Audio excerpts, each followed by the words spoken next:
Doctor ortho Ayurvedic oil and capsule. अब दर्द भी घुटने टेकेगा। सीएम योगी से मिले सीआईआई के प्रतिनिधि। राज्य में व्यापार और निवेश पर हुई चर्चा। सीएम ने कहा राज्य में व्यापार और निवेश का बन रहा बेहतर माहौल। झारखंड के रांची स्थित धुर्वा डैम का सीएम हेमंत सोरेन ने किया निरीक्षण। मौके पर मौजूद अधिकारियों को दिया दिशा निर्देश। कहा झारखंड में पर्यटन स्थलों का हो रहा है विकास। बीएमसी चुनाव पर जुबानी जंग तेज। ठाकरे ब्रदर्स ने शिवसेना शिंदे पार्टी को दी चुनौती। कहा इस बार के चुनाव में देंगे शिंदे को पटखनी। मादुरो को लेकर न्यूयॉर्क पहुंचे अमेरिकी सेना। डेल्सी रोड्रिगेज बनी वेनेजुला की अंतरिम राष्ट्रपति। वेनेजुला पर अब अमेरिका का कब्जा।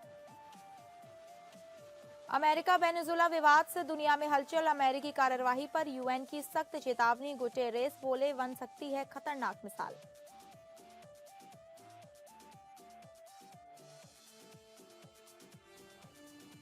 नमस्कार, आप सभी का स्वागत है टॉप अपडेट्स में और मैं हूं आपके साथ अंकिता सिंह। शुरुआत करते हैं टॉप अपडेट्स की। बेहतर कानून व्यवस्था और स्थिर प्रशासनिक माहौल के चलते उत्तर प्रदेश अब देश भर के उद्योग जगत की पहली पसंद बनता जा रहा है। सुरक्षा, अनुशासन और निष्पक्ष शासन से निवेशकों का भरोसा प्रदेश में मजबूत किया है। इसके परिणाम स्वरूप बड़े, मध्यम और छोटे तीनों सेगमेंट के उद्योग तेजी से उत्तर प्रदेश की ओर रुख कर रहे हैं। मुख्यमंत्री योगी आदित्यनाथ से मुलाकात के दौरान उद्योग प्रतिनिधियों ने स्पष्ट रूप से अपनी बात रखी। सीएम योगी के साथ इंडस्ट्रियल डेवलपमेंट बढ़ाने के लिए भी विचार विमर्श किया गया।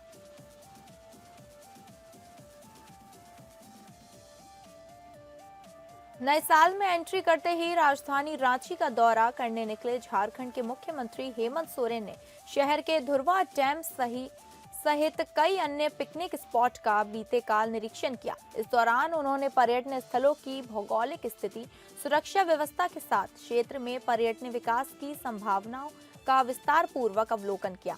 वहीं मुख्यमंत्री ने एक जगह पर रुककर चाय की चुस्की के साथ शहर की हरियाली और प्राकृतिक सौंदर्य का भी आनंद लिया।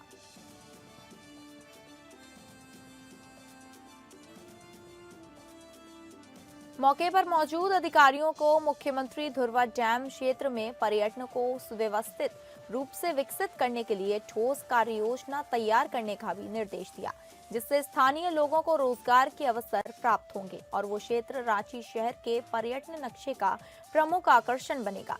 इसी बीच धुर्वा डैम के निरीक्षण के दौरान मुख्यमंत्री ने स्थानीय दुकानदारों और नागरिकों से उनकी समस्याएं सुनते हुए उनसे कई तरह के सुझाव भी लिए। साथ ही उन्होंने आश्वासन दिया कि सरकार जन सहभागिता के माध्यम से क्षेत्र के समग्र विकास को प्राथमिकता देगी।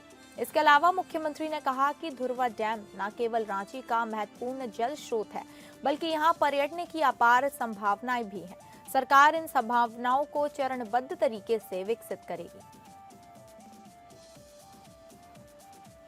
झारखंड प्रदेश कांग्रेस 5 जनवरी से राज्यव्यापी मनरेगा बचाओ अभियान के तहत जन आंदोलन शुरू करेगी। इसकी जानकारी शनिवार को प्रदेश कांग्रेस कार्यालय में आयोजित प्रेस कॉन्फ्रेंस में प्रदेश अध्यक्ष केशव महतो कमलेश ने दी है। उन्होंने कहा कि केंद्र सरकार की नीतियों के कारण मनरेगा कमजोर हो रहा है, जिससे ग्रामीण रोजगार और अर्थव्यवस्था पर सीधा असर पड़ रहा है।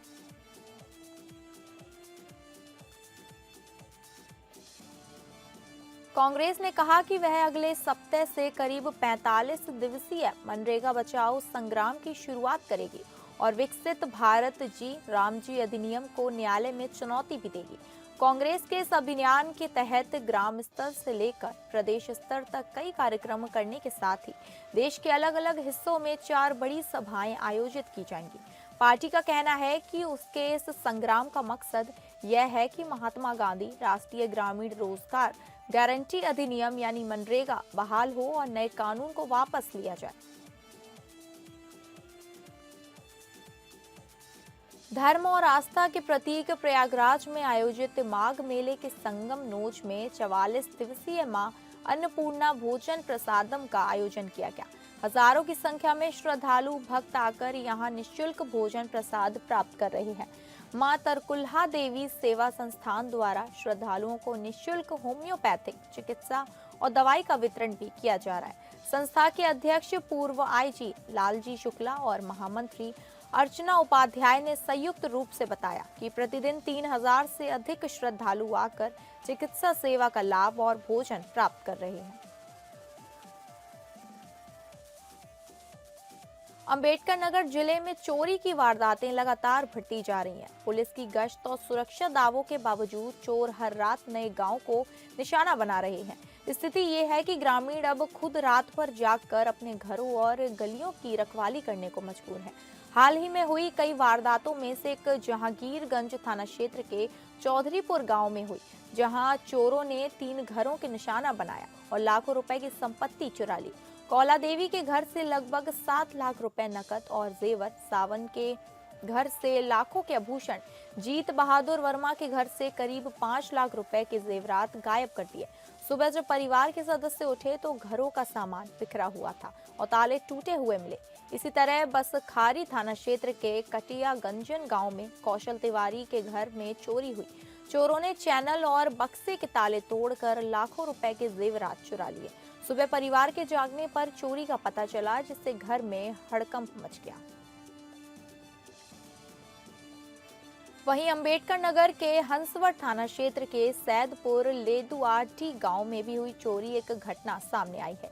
राम तीरथ प्रजापति के घर के पिछले हिस्से की दीवार काटकर चोर अंदर घुसे और अलमारी का ताला तोड़कर लगभग 4 लाख रुपए के जेवर चुरा ले गए। इन लगातार बढ़ती वारदातों ने ग्रामीणों की नींद उड़ा दी। ग्रामीणों का आरोप है कि पुलिस केवल गश्त की औपचारिकता पूरी कर रही है। कई गांवों में लोग खुद चौकसी दल बनाकर रात भर सड़कों पर निगरानी कर रहे हैं, लेकिन चोर बेखौफ होकर अपनी वारदातों को अंजाम दे रहे हैं, जबकि पुलिस अभी तक कोई ठोस कार्रवाई नहीं कर पाई। हालांकि पुलिस का दावा है कि चोरी की घटनाओं का खुलासा किया जा रहा है। मैनपुरी के कस्बा घिरोर में व्यापारी से हुई लूट की घटना का पुलिस ने खुलासा कर दिया है। पुलिस ने इस मामले में 2 आरोपियों को गिरफ्तार किया है। उनके कब्जे से लूटा गया मोबाइल फोन, नकदी, एक अवैध तमंचा और कारतूस बरामद किए हैं। घटना में शामिल एक अन्य आरोपी अभी फरार है, जिसकी तलाश जारी है। ये घटना बीते 17 दिसंबर को थाना घिरोर क्षेत्र में हुई थी, जहां अज्ञात बदमाशों ने एक व्यापारी को लूट लिया था। वारदात को अंजाम देने के बाद बदमाश मौके से फरार हो गए थे।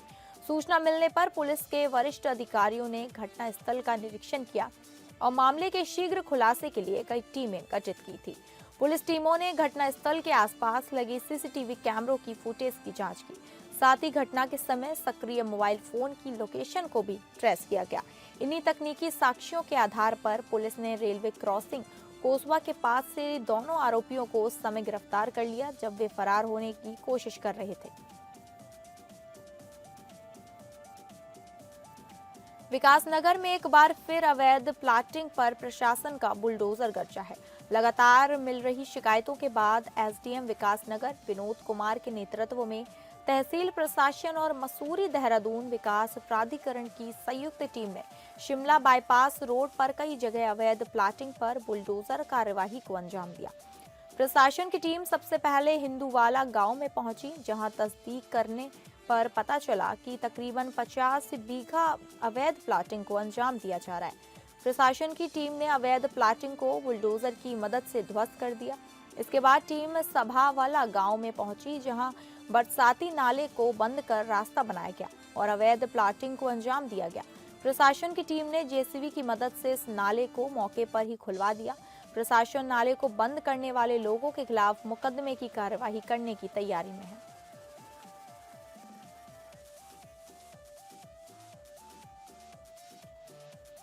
श्रावस्ती भिनगा बाईपास के महादा मोड़ के पास बड़ा हादसा टला। नमक लादकर भिनगा जा रहा ट्रक अचानक मोड़ पर अनियंत्रित होकर गहरी खाई में पलट गया। चालक ने समय रहते कूदकर जान बचाई। कोई जनहानि नहीं। 3 दिन पहले इसी स्थान पर पानी भरी खाई में कार गिरने की घटना हो चुकी है। मोड़ पर सुरक्षा उपाय की कमी हादसों का कारण बताई जा रही है। स्थानीय लोगों ने स्पीड कंट्रोल, संकेतक व बैरिकेडिंग की मांग की। इकोना थाना क्षेत्र के भिनगा बाईपास के महादा मोड़ के पास हुआ हादसा।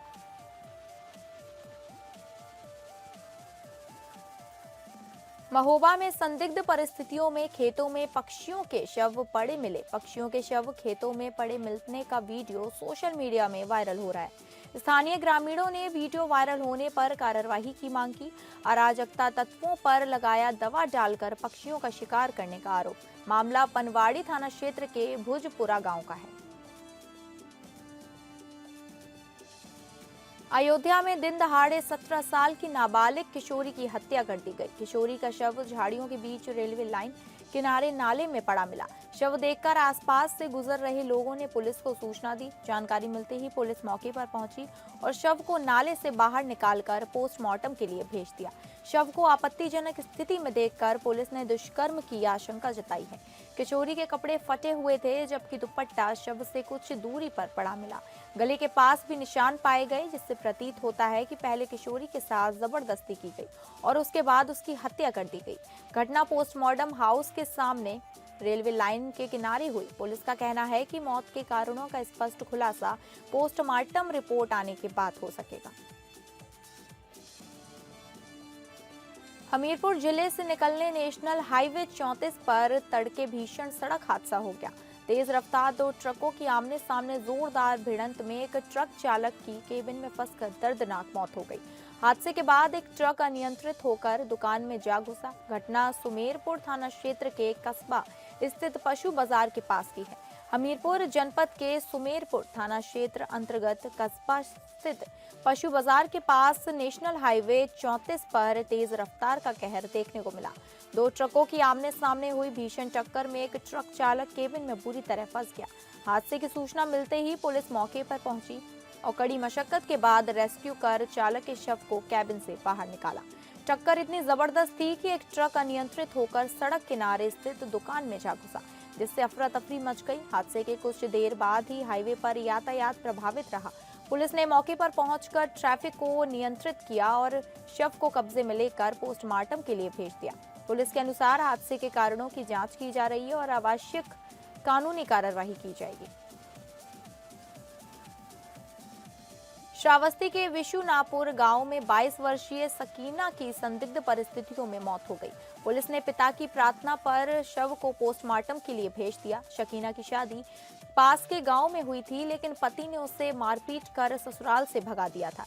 एक वीडियो में वो दर्द से कराहती नजर आ रही है। यूपी पुलिस अपराधियों के खिलाफ लगातार एक्शन मोड पर है। अलग अलग जिलों में हुई पुलिस मुठभेड़ों में वांछित अपराधियों को गिरफ्तार किया गया है, जिनमें नामिया शूटर, गोकशी के आरोपी और गंभीर मामलों में फरार बदमाश शामिल हैं। इन मुठभेड़ों में बदमाशों के पैर में गोली लगी, जिसके बाद उन्हें इलाज के लिए अस्पताल में भर्ती कराया गया। पुलिस का कहना है कि कानून व्यवस्था को चुनौती देने वालों के खिलाफ सख्त कार्रवाई जारी रहेगी। छत्तीसगढ़ में जनवरी के पहले सप्ताह में ही ठंड का असर कमजोर होता दिखाई देने लगा है। राजधानी रायपुर समेत ज्यादातर जिलों में दिन और रात के तापमान ने सामान्य स्तर को पार कर लिया है, जिससे सुबह और शाम की ठिठुरन भी कम महसूस की जा रही है। रायपुर में अधिकतम तापमान 28 डिग्री से ऊपर दर्ज किया गया, जबकि न्यूनतम तापमान भी सामान्य से अधिक रहा। यही स्थिति बिलासपुर, माना एयरपोर्ट और पेड्रा रोड जैसे इलाकों में भी देखने को मिली, जहां दिन और रात दोनों समय तापमान अपेक्षाकृत ऊंचा बना रहा। प्रदेश में सबसे ज्यादा अधिकतम तापमान जगदलपुर में दर्ज किया गया, वहीं सबसे कम न्यूनतम तापमान अंबिकापुर में रहा। मौसम वैज्ञानिकों का कहना है कि अगले 2 दिनों तक तापमान में खास बदलाव नहीं होगा, लेकिन इसके बाद उत्तर भारत से ठंडी हवाओं के असर से प्रदेश में न्यूनतम तापमान 2 से 4 डिग्री तक गिर सकता है। ऐसे में एक बार फिर ठंड का असर बढ़ने की संभावना है। फिलहाल दिन के समय बड़ी गर्माहट से लोगों को राहत जरूर मिली, लेकिन कोहरे और आने वाली ठंड को देखते हुए सतर्कता जरूरी बरताई जा रही है।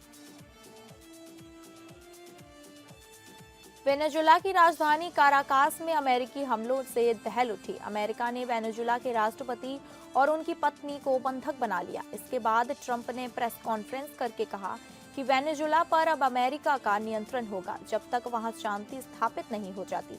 वेनेजुला पर अमेरिकी कार्यवाही के दौरान गिरफ्तार किए गए वेनेजुला के राष्ट्रपति निकोलस मादुरो को लेकर आया विमान न्यूयॉर्क पहुंच गया है। रिपोर्ट में बताया गया कि मादुरो को अब अमेरिका में कानूनी कार्यवाही और पूछताछ का सामना करना पड़ेगा। अमेरिकी प्रशासन का कहना है कि उन पर ड्रग तस्करी और संगठित अपराध से जुड़े गंभीर आरोप हैं।